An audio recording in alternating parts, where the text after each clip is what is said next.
everyone. Good morning, good afternoon, good evening, wherever you might be. This is Live with MainStreet, and I am Anna Sergunina, and I've got Jim Ludwig. Hi, Jim. Hi, Anna. Good morning, afternoon, and evening. How are you doing? And Live with MainStreet from MainStreet Financial Planning is on the air once again. This is episode 16.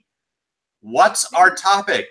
Mailbag episode on debts. So we've got all kinds of questions, and that's the theme for our discussion this month. So we'll be writing articles, producing other videos, and answering your questions. So debt is a very, very interesting subject.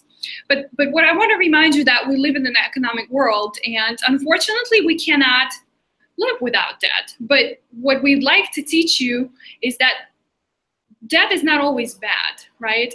We need to understand how we can use it to our advantage, right? And that's what financial advisors are always advocating. So we'll talk about good debt versus bad debt and answer a couple of questions that are sort of popular amongst our clients. Jim, can you believe that summer is almost coming to an end?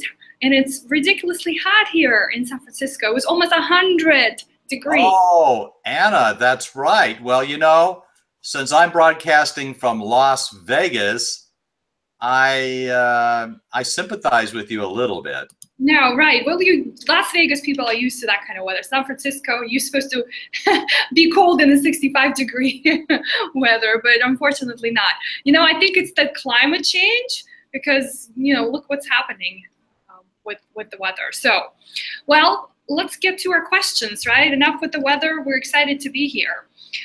Okay, so the first question came from our client, and it says, should I pay off my mortgage in retirement? And if I wanted to use my 401k funds? And we do advocate for not having a mortgage in retirement if it's possible for a lot of our client plans. But this is an interesting question because it refers to taking money out of 401k. So Jim, do you mind commenting and giving us some insights on how this type of question can be answered? Be glad to, Anna. This client retired before age 60, had a couple of pension plans, is postponing Social Security for himself and his spouse, and they're living okay on their current cash flow now, but it's just okay. One of the elements they put in was their effective tax rate, and last year it was 8%, and our client thought maybe this year it'd be 7.5%. They live in California, which is a fairly high taxable state, but guess what? They don't have that much income coming in, although they do have a mortgage payment of $1,560 a month. It's a $322,000 balance. So you would probably have to take out $380,000, which they do have in a 401k, pay the taxes at a much higher rate because they might have an effective rate of 30%. And that's why I extrapolated 322 to 380. And then if you divided that mortgage payment into that 380,000, it was 240 months, which was about 20 years to break even. However, if they reinvested that $1,560 a month and got a reasonable 5 or 6% return, the break-even point might go down to 15 years.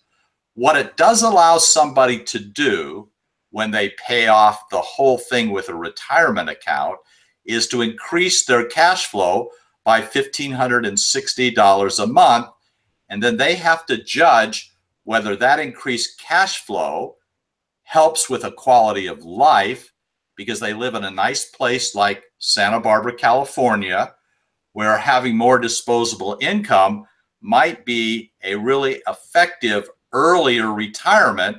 So by the time they get Social Security in 10 or 12 years, that they've really been able to live the good life sooner. So it speaks to the quality of life, Anna, and not just the opportunity cost of taking 15 to 20 years to break even.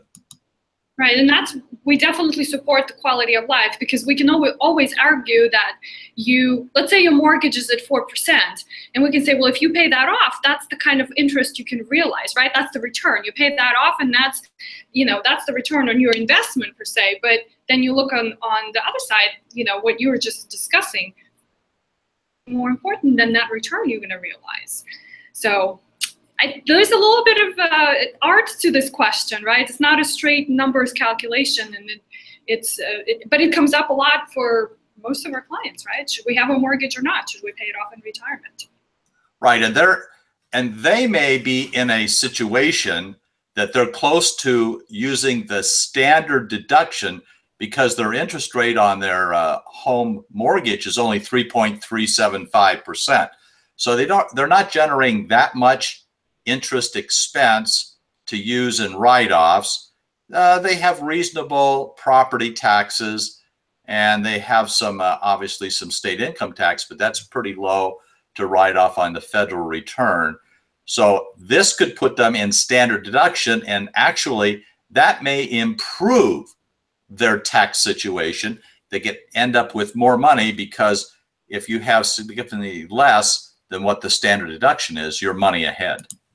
True, it could be. We got to do some modeling with the numbers to really have a good idea on this question. Okay, well, but Anna, that's what we're in business for. We get paid to make these really nice spreadsheets, to look at all of the options for opportunity costs and help people make a good decision based on accurate information and acknowledgments of all the assumptions.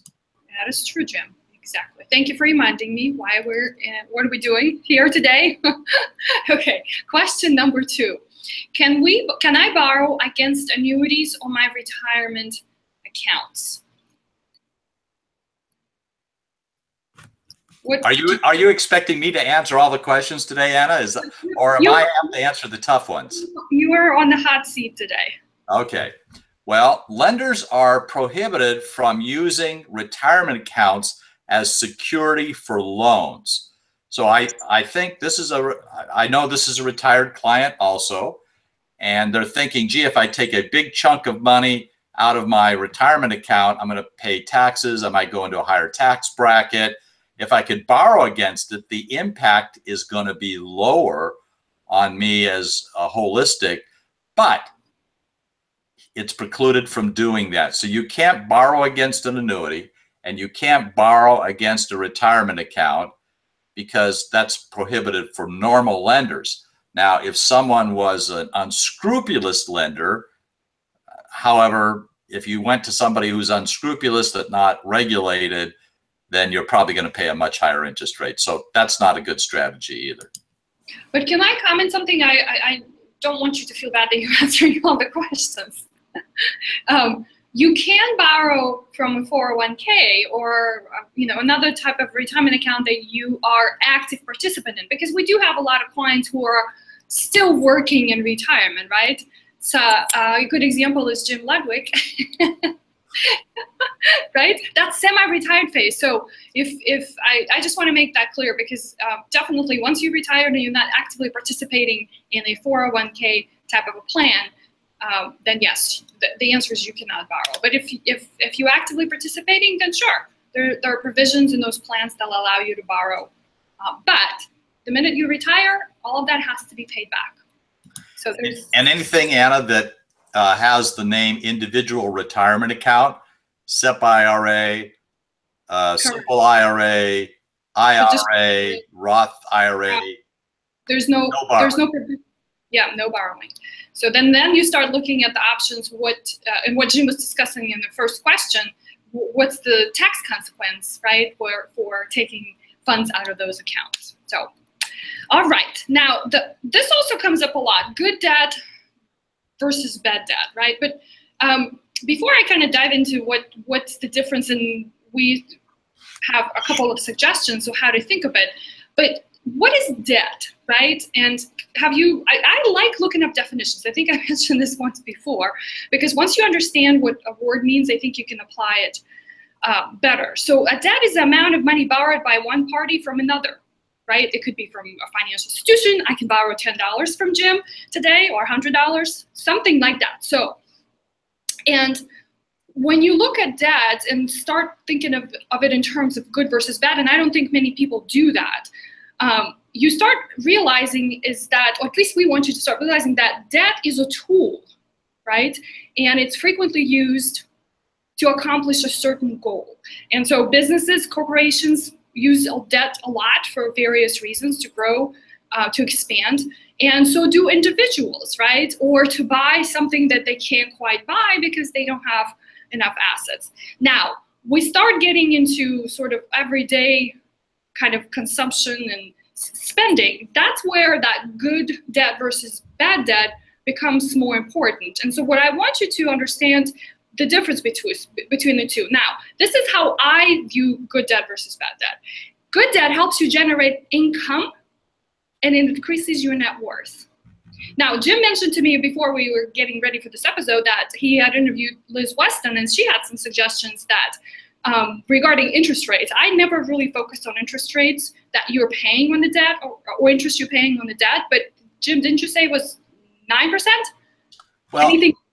Yes, in my latest Swim with Jim blog talk radio episode, I asked her to define, really, we were talking about bad debt.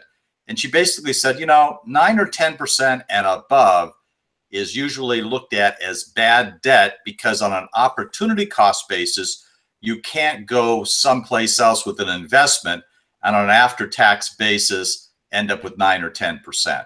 So student loan debt and mortgage debt are usually lower than that dividing line.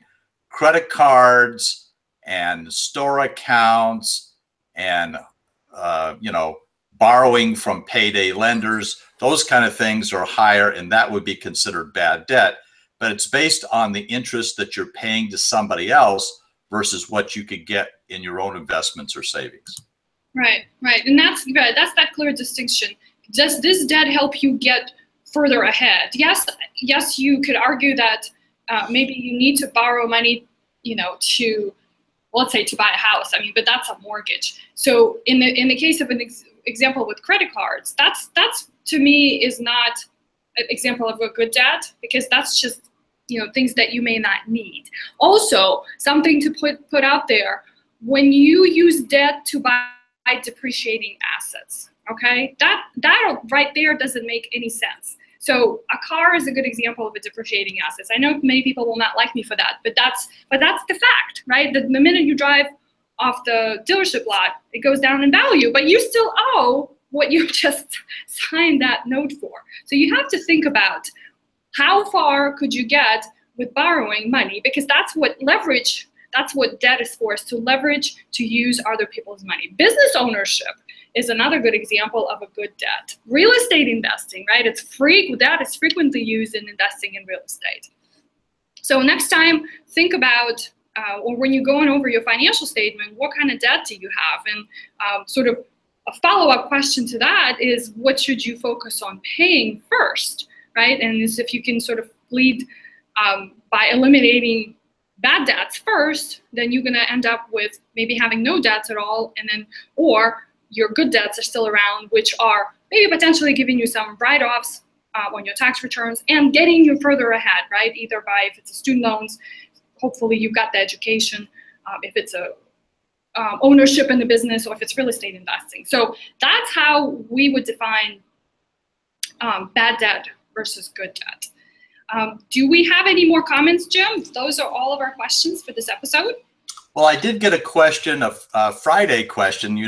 Our clients, whether they're first-year clients or ongoing clients, they get free questions by email anytime. It used to be on the Friday, but we got one on Friday, which was yesterday, and they were asking about their home equity line of credit was currently on a repayment plan. It was no longer interest only. They had to amortize it, and they got a solicitation from another organization that offered what looks like a lower interest rate, and they asked for my opinion on whether they should do that or not. And I said, you can do it, but it essentially is extending the time that's going to take to pay off that loan along with your mortgage. And that may mean that you have to work longer. So they were also going to had some remodeling and maintenance expenses coming up on their house that they were going to fold into that home equity line of credit. And yes, it was a good purpose, and it's in real estate, it's in their home, so it stays in the same category. But the implication was, by borrowing more money, even at a lower interest rate that's tax deductible, you have to pay it back, and it's going to recalculate the amortization, and either you pay it off much faster or you may have to retire later. Yes. Well, one suggestion on that, retire later, because a lot of people don't like doing that. But how about creating a side hustle on the side for you, having some kind of an income that comes in from doing something that you have skills for. I don't know, driving Uber or renting a room in your house. Those is some basic things, because I do see that quite a lot with being a frequent user of Uber. There's all kinds of people, and I always ask and say, "Is this your primary job?" No, this is what I do nights and weekends. And so here's, one way to generate extra income. But basically the idea is, how can you create extra income without necessarily having to work an extra year? Maybe if you don't mind, sure, do it. Well, good. Our time is up, Anna. It is. Wrap it up, Jim. We'll see you next month. Stay, I was going to say stay warm. Stay cool, please. Winter is coming. They can stay cool. Yes, they can stay cool. Happy Labor Day weekend. Take a day off. We are here taking a day off at Main Street, and we'll see everybody next month. Take care, Jim. Bye. Bye, everybody.